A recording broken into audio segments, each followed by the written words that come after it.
Hello YouTube.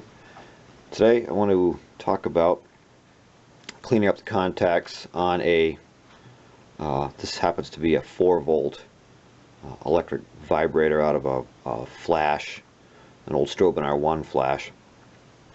The problem I was having with it is that it didn't vibrate, and I had no continuity between the points themselves. I know the resolution isn't that great, but you got two sets, actually 4 sets of contacts, each having two sides.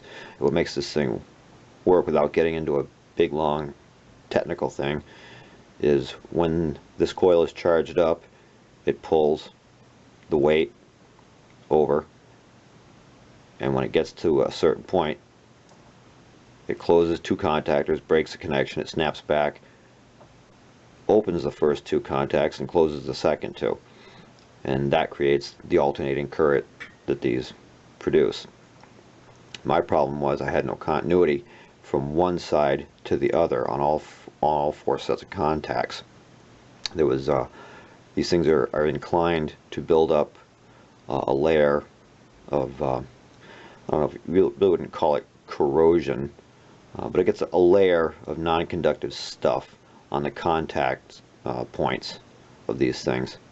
And I went online and I found all kinds of fairly complicated sounding directions on how to clean these things. Most of them were really meant for people who already knew what they were doing, which I didn't. Bottom line was I had to get continuity from this contact to that contact, and I had none.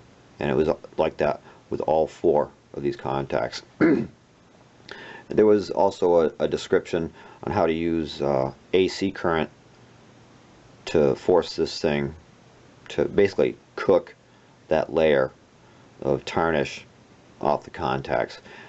From what I gathered online, it's a bad idea to use any kind of sandpaper or emery cloth in there because there's supposed to be a coating that prevents any serious layer of I don't even know what you'd call it. It's supposed to prevent pitting, is my understanding. Anyhow, long story short, I didn't really have the right stuff to put AC current to this thing to try and force it to work, and I didn't have any burnishing tools, which are fairly unique, so I decided to try something here at home.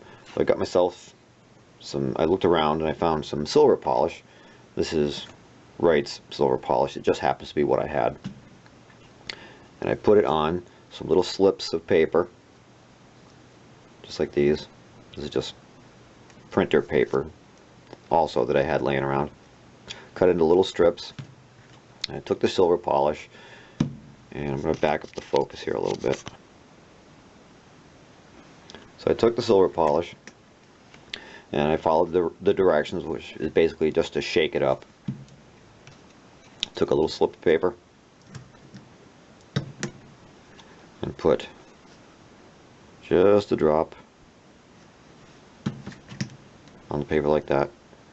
Rubbed it in on one end to both sides, and then very gently opened up the contacts by moving the reed. And you don't want to bend this thing. You don't want to bend any part of this because they're tuned, and if you bend these even a little bit, it throws off the wavelength of the AC they put out, and it won't operate properly. So I would put that, I move the reed very gently, put it in between the contacts, and just draw it through. I'm not going to actually do it because I've already done this. I'll show you with a dry piece. So pretending this has the silver polish on it, I would move the reed over very gently, slip it in between the contacts,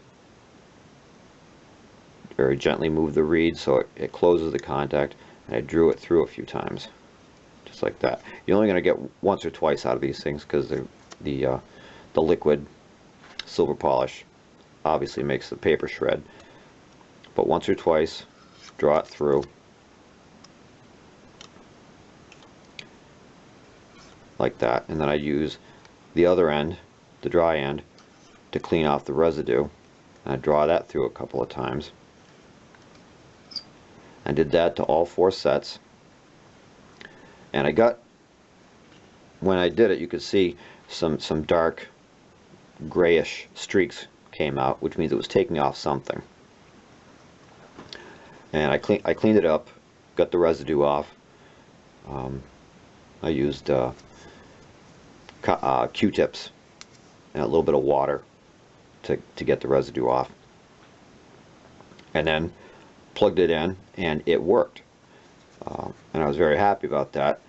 I don't know that this is the right way. It certainly is not the only way, but it did work pretty well for me, and I'm satisfied with the results. I got continuity between all the contactors, and now this thing vibrates and generates AC voltage just fine. And that was all I wanted to share for this time.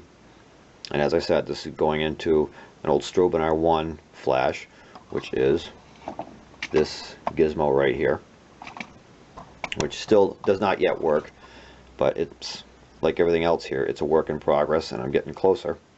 So until next time.